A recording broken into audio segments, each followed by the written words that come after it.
नमस्कार, स्वागत है आपका मानव विज्ञान के क्लास में।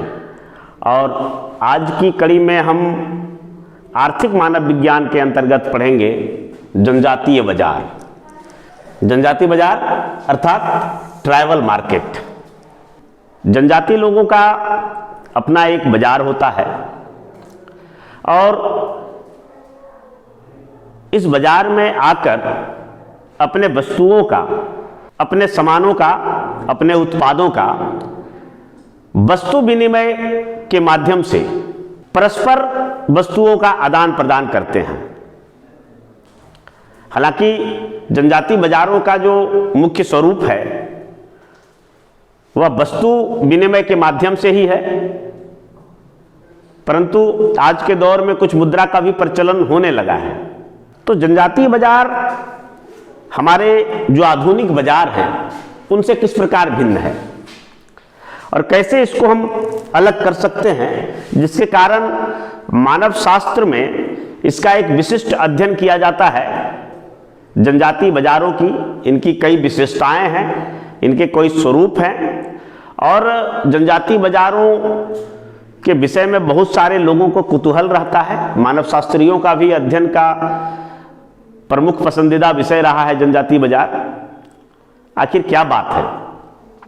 तो जनजातीय बाजारों में जो भी जनजातीय क्रियाकलाप है उसका हमें अद्भुत दर्शन होता है, क्योंकि यहाँ पर परस्पर लेन देन वाटर सिस्टम के माध्यम से वस्तुओं का विनिमय होता है।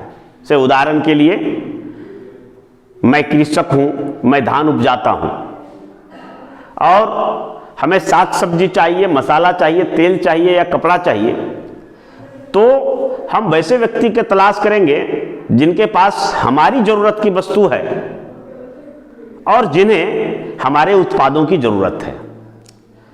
यही कारण है कि जनजातीय समुदायों में उत्पादन तो सरल है लेकिन विनिमय काफी जटिल हो जाता है। और इस जटिल विनिमय यूं तो बाजार के बाहर भी एक ही समुदाय के अंदर, एक ही गांव में विभिन्न परिवारों के बीच जो उत्पादन होता है उसका वितरण होता है और फिर उसका खपत हो जाता है। फिर भी किसी एक गांव में उस मानव समुदाय की जरूरत की सारी चीजों का उत्पादन हो, ऐसा संभव नहीं है। तो इसके लिए अगल बगल के गांव के उत्पादों या फिर कुछ बाहरी दुनिया के उत्पादों की जरूरत के लिए वो कहीं दूर जाके भी अपने वस्तुओं का विनिमय करते हैं। और इस हेतु जो सबसे सर्वोत्तम तरीका है वो यही है कि जो भी आसपास के 10, 20, 100, 50 गांव के जो जनजातीय लोग हैं वो किसी एक निर्धारित स्थान पर, किसी निर्धारित दिन, किसी निर्धारित समय पर मिले, जिसके कारण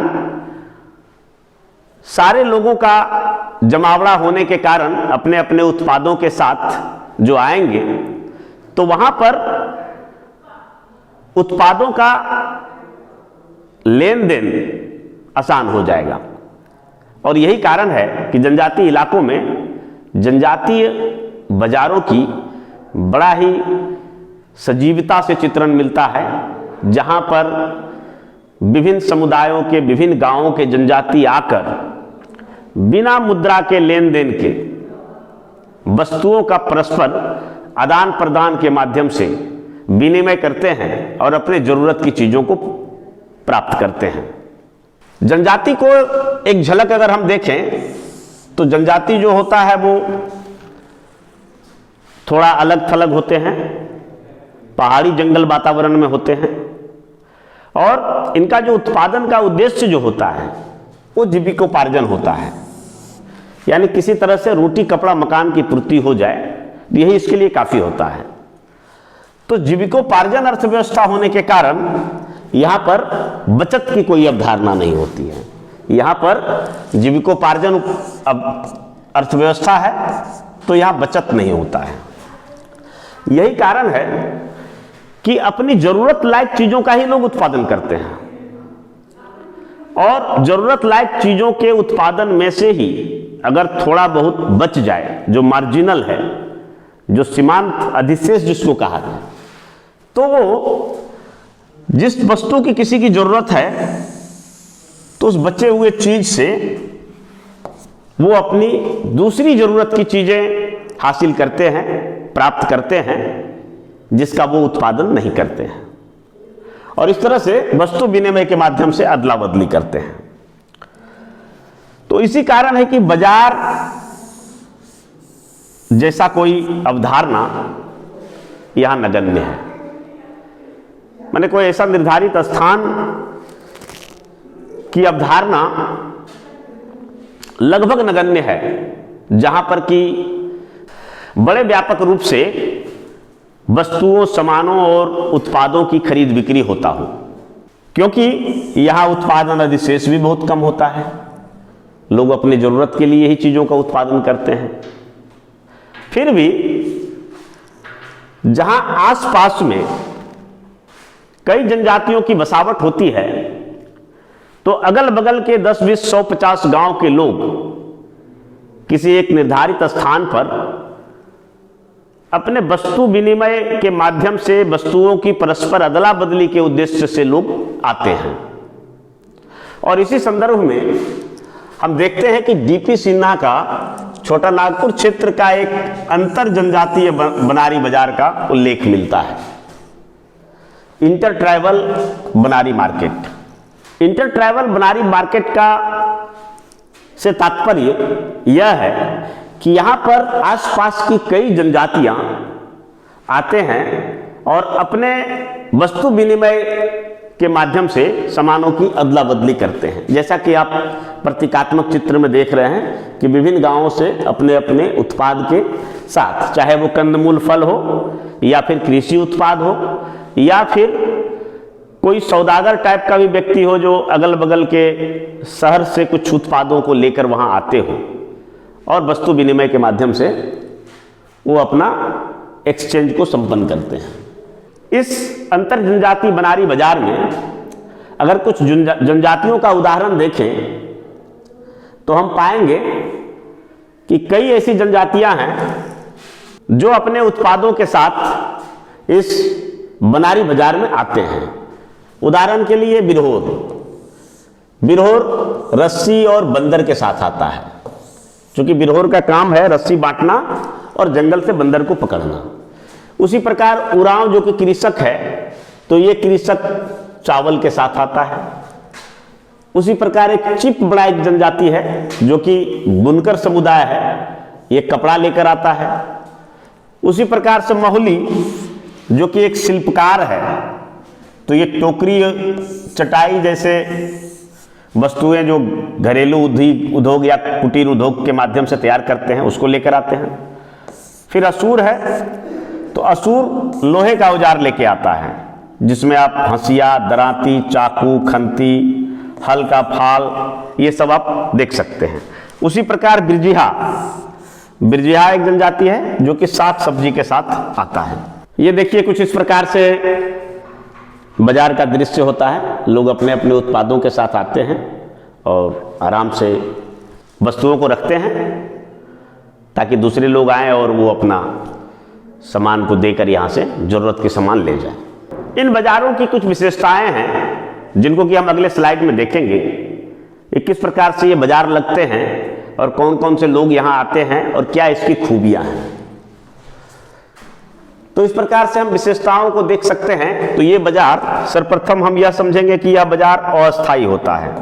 अस्थायी मतलब कि जिस दिन यह बाजार लगता है उसी दिन नजर आता है, उसके बाद वहां से सारे साजो सामान जो लेकर आते हैं गांव वाले वो उठाकर ले जाते हैं। ये लगता कब है? तो कोई जनजातीय बाजार सप्ताह में एक बार लगता है, कोई सप्ताह में 2 बार लगता है, कभी कभी सप्ताह में 3 बार भी लगता है और कभी कभी महीना में 2 बार, यानी एक पक्ष में 15 दिन पर एक बार लगता है।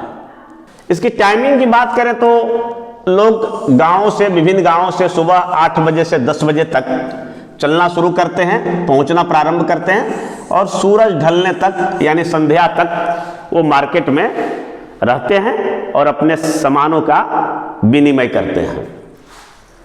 यहाँ पर वस्तु विनिमय के माध्यम से सामानों की अदला बदली होती है। रुपया पैसा का प्रचलन विशेष तौर पर नहीं होता है, परंतु आज के दौर में अब मुद्रा का भी प्रचलन होने लगा है। परंतु अगर आपके पास मुद्रा नहीं है, कोई वस्तु है, तो उस वस्तु के माध्यम से भी आप वस्तु विनिमय कर सकते हैं। आज भी इस बाजार की ये विशेषता है। यहाँ पर मिलता क्या है, तो यहाँ आप देखेंगे तो रोजमर्रा और खाद्य पदार्थों का विनिमय होता है। जो रोजाना उपयोग में आने वाली जो वस्तुएं हैं और खास करके खाद्य पदार्थ जैसे चावल, गेहूं, आटा, सब्जी, कपड़ा, नमक, तेल इत्यादि, अनाज, तेल, सब्जी, कपड़ा, रस्सी, मसाला, नमक और विभिन्न प्रकार के जो जरूरत की चीज़ें होती है जो रोजाना हमारे काम में आता है, तो उन सब चीज़ों की यहाँ पर बिक्री होती है।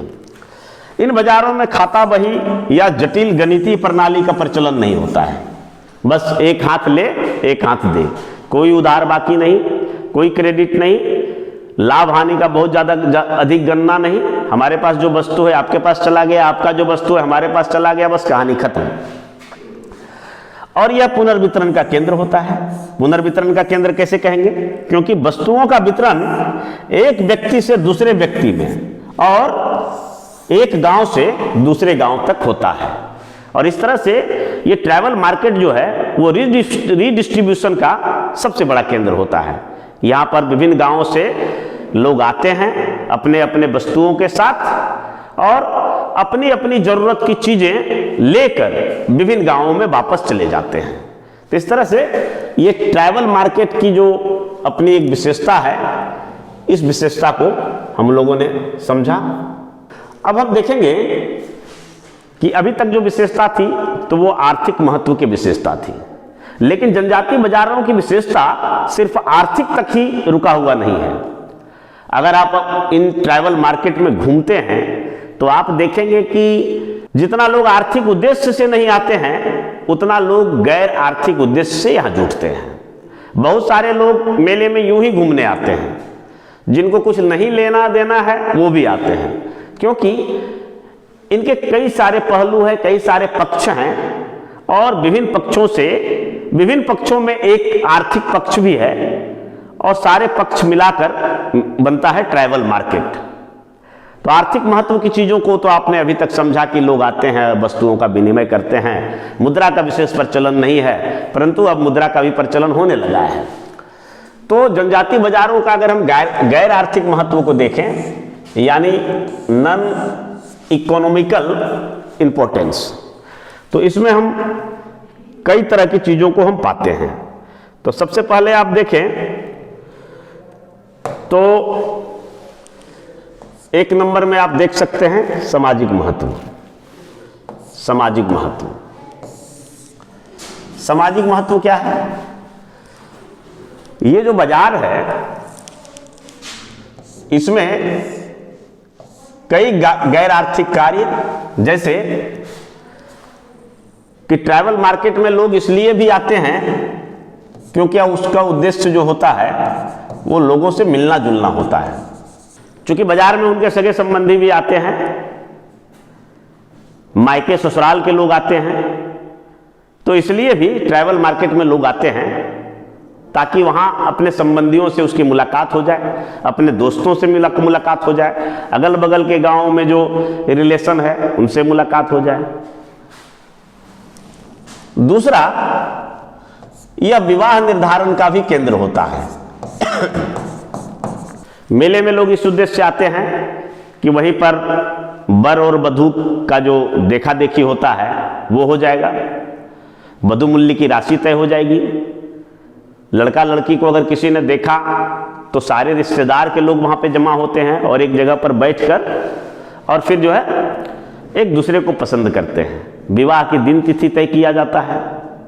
क्योंकि जनजातीय इलाकों में उतना अधिक जो कम्युनिकेशन और संचार है वो तो है नहीं, लोग मिलेंगे तभी बातचीत होगा, तो ये बहुत सबसे सुगम स्थल होता है। उसके बाद जीवन साथी के चयन में भी इसका महत्वपूर्ण रोल होता है। क्योंकि मेले में लोग आते हैं और यहाँ पर युवक युवतियाँ आपस में संपर्क में आते हैं, तमाम तरह के नृत्य गान या किसी दुकान पर किसी मेले के दौरान, और इस तरह से दोनों में प्रेम भावना पनपता है और फिर अंततः वो शादी करने का निर्णय लेते हैं। तो यह जीवन साथी का भी केंद्र होता है। दूसरे भाग में हम देखेंगे राजनीतिक महत्व, यानी पॉलिटिकल इंपॉर्टेंस। पॉलिटिकल इंपॉर्टेंस क्या होता है? तो यह बाजार जो होता है वो लड़ाई झगड़ा जो होता है विभिन्न गांवों के बीच, तो इसका निपटारा किया जाता है यहाँ पर। क्योंकि गांव में जो झगड़ा होता है तो गांव के झगड़े तो वहाँ के प्रधान उसका निपटारा कर देता है, जो जिसको न्याय देना हो वो दे दिया। लेकिन अगर 2 या 2 से अधिक गांवों के बीच झगड़ा हो तो उसका निपटारा कौन करेगा? जैसे कि अपने इंडिया में देखिए कि अगर 2 या 2 से अधिक राज्यों का अगर निपटारा करना हो तो सुप्रीम कोर्ट करता है। तो उसी प्रकार एक तरह से यह जनजातियों का सुप्रीम कोर्ट है। यहाँ पर विभिन्न गांवों के जो प्रधान होते हैं वो मिलते हैं और जो भी आपसी विवाद है उसको बैठकर सुलझाते हैं। दूसरा है कि यहाँ पर योजनाओं का भी निर्माण किया जाता है।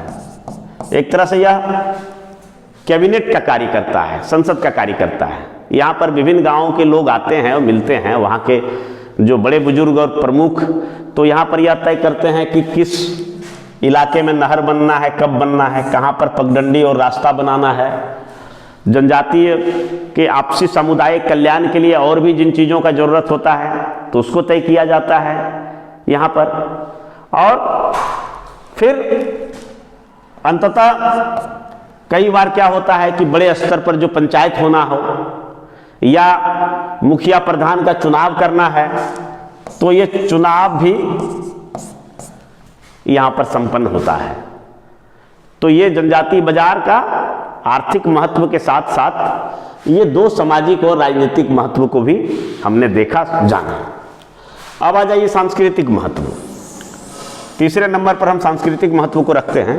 सांस्कृतिक महत्व में क्या होता है कि यह बाजार संस्कृति का केंद्र होता है। इन बाजारों में लोग सिर्फ खरीद बिक्री के उद्देश्य से नहीं बल्कि यहाँ पर इसलिए भी आते हैं क्योंकि ये अक्सर जो है किसी धार्मिक संस्थान से जुड़ा हुआ होता है। यानी जनजातीय बाजार जो होते हैं उसके अगल बगल में जरूर किसी देवी देवता जो आदिवासियों के धार्मिक स्थल होते हैं, सरना या फिर मांझी थान या झंडा थान, तो ऐसे होते हैं, यहाँ पर मिलते जुलते हैं।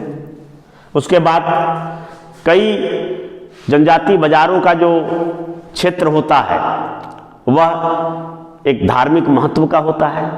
वहाँ विभिन्न प्रकार के लोग अनुष्ठान करने आते हैं, विभिन्न प्रकार के क्रियाकलाप करते हैं, धार्मिक क्रियाकलाप करते हैं। कुछ लोग विशेष प्रकार का मन्नत मांगने के लिए आते हैं। आसपास में अगर कोई मंदिर वगैरह है तो उसमें पूजा अर्चना होता है, या कुछ सामूहिक रूप से जो कोई पर्व त्यौहार होते हैं जैसे वंदना पर्व, तो इन सब चीज़ों को किया जाता है। तो यह जो है सिर्फ आर्थिक नहीं बल्कि सामाजिक, राजनीतिक और सांस्कृतिक महत्व का भी केंद्र होता है। इसके अतिरिक्त हम चौथे स्तर पर देखें तो यह सूचना एवं संचार का भी केंद्र होता है। तो विभिन्न गांवों के लोग जब आते हैं यहाँ पर मिलते हैं तो कोई भी नीति या निर्णय हुआ जनजातियों के सामुदायिक कल्याण के लिए, सड़क बनना है, पगडंडी बनना है, किस गांव को कौन सा जिम्मा देना है, तो ये सारी सूचनाएं गांव से आए हुए लोगों के माध्यम से गांव में प्रेषित कर दिया जाता है। या कहाँ फिर पूजा होना है, विभिन्न प्रकार के जो भी सूचना है उस क्षेत्र की, तो ये सूचना और संचार के रूप में कार्य करता है। आसपास की कोई अगर गतिविधियां हैं, कोई क्रांति का बिगुल बजाना है, कोई आंदोलन खड़ा करना है, तो इन कार्यों में भी ये जनजातीय बाजार अच्छी खासी भूमिका निभाता है, क्योंकि यह एक मिलन स्थल होता है और वहाँ से जो जनजातीय नेता होते हैं लोगों को संबोधन भी कर सकते हैं, लोगों को जागरूक कर सकते हैं, या फिर जो अपने धार्मिक देवता होते हैं, जो पूर्वज देवता होते हैं, उनके आदेश को भी सुना सकते हैं। तो एक तरह से यह सूचना और संचार के रूप में काम करता है। और सबसे बड़ा जो इसका महत्व होता है वो होता है मनोरंजन का केंद्र होता है, इंटरटेनमेंट पॉइंट होता है। हमारे जैसा आधुनिक समाज जैसा नहीं कि आज हमारे पास मोबाइल है, टीवी है, रेडियो है, सिनेमा है, थिएटर है, कई चीज़ों से हम मनोरंजन करते हैं। वहाँ तो ऐसा कुछ है नहीं। तो लोग मेला में सिर्फ इसलिए आते हैं कि यहाँ विभिन्न प्रकार का नृत्य गान होता है, विभिन्न प्रकार का लड़ाई होता है, मुर्गा की लड़ाई, जैसे कि आपको हम आगे दिखा सकते हैं। ये जनजातीय बाजारों का दृश्य देख लीजिए। यहाँ विभिन्न प्रकार के जनजातीय लोग इस प्रकार से खरीदने के लिए आते हैं। जैसे यहाँ टोकरी और चटाई लगा हुआ है, इधर सब्जी लगा हुआ है, इधर सब्जी लगा हुआ है, उधर पीछे अनाज बिक रहा है, कहीं पे जानवर भी बिक रहा है, बकरी, भालू, बंदर, गाय, भैंस, इन सब चीज़ों का भी बिक्री होता है। फिर देखिए इन मेलों में शादी विवाह भी हो रहा है, पंचायत भी हो रहा है। यहाँ पर सबसे बड़ा देखिए मनमोहक जो आदिवासी नृत्य होता है वो नृत्य भी हो रहा है। फिर देखिए मुर्गा की लड़ाई हो रहा है, कहीं पर बंदर का नाच हो रहा है, कहीं पर बाजीगर है, कहीं जादूगर है, कहीं सांप का नाच हो रहा है। तो इस प्रकार की कई सारी मनोरंजक गतिविधियाँ मेले में होती है और लोग मेला में हर्षोल्लास के साथ इसलिए भी आते हैं ताकि उसका आज बहुत बेहतरीन मनोरंजन होने वाला है। तो यह मनोरंजन का सबसे बड़ा केंद्र होता है और मेला में आए हुए लोग जब वापस जाते हैं तो उस मनोरंजक गतिविधियों को कई दिनों तक चर्चा करते हैं, उसमें भाव विभोर हो जाते हैं। वो उस प्रकार की चीज़ों को काफ़ी दिन तक उनके मन मस्तिष्क में बना हुआ रहता है। तो ये काफ़ी महत्व का चीज़ है कि यहाँ पर जनजातियों का मनोरंजन भी होता है। ये देखिए इन जनजातीय बाज़ारों में जब जनजातीय लोग अपने सारे सुध बुध खोकर, भाव विभोर होकर, हर्षोल्लास के साथ नृत्य और गायन करता है तो यह उनकी संस्कृति का एक हिस्सा है, जिसके कारण जनजातीय जीवन, जंगल का जो वातावरण है वो ऐसा जीवंत हो उठता है, लगता है कि मानो कि स्वर्ग एक बार धरती पर उतर आया। और इस तरह से हम देख सकते हैं। तो जनजातीय बाजार को अगर आप जनजातियों के जीवन और दर्शन को समझना चाहते हैं तो एक बार जनजातीय बाजार चले जाइए। यहाँ पर जनजातीय जीवन का एक प्रकार से यह दर्पण है, जहाँ आपको जनजातीय जीवन की एक संपूर्ण झलक मिल जाएगी और आप काफ़ी करीब से देखेंगे, क्योंकि विभिन्न प्रकार के जनजातीय लोग यहाँ आते हैं और अपने समुदाय की हर गतिविधियों की एक झलक प्रस्तुत करते हैं। और यह जनजातीय बाजार एक तरह से यहाँ आप आएंगे तो जनजातीय जीवन के सभी पहलुओं का एक झलक प्रस्तुत करता है, जैसे सामाजिक, राजनीतिक, आर्थिक तो है ही, सांस्कृतिक, जैविक और साथ साथ आप उनके साइकोलॉजी को भी आप देख सकते हैं, मनोवैज्ञानिक। तो इस तरह से जनजातीय बाजार क्या है? तो जनजातीय जीवन का एक दर्पण है जो जनजातियों के जीवन की जो भी सारी पहलुएं हैं उसका एक झलक प्रस्तुत करता है। ये जनजातीय बाजार काफ़ी महत्वपूर्ण टॉपिक है, यूपीएससी बीपीएससी की परीक्षाओं में कई बार पूछा गया है। और अगर नहीं भी पूछा जाता है तो इसमें जिन चीज़ों को हमने बताया, जिन पर हमने प्रकाश डाला है, वो आपके किसी भी एंथ्रोपोलॉजी के राइटिंग में इंग्रेडिएंट्स का कार्य करेगा।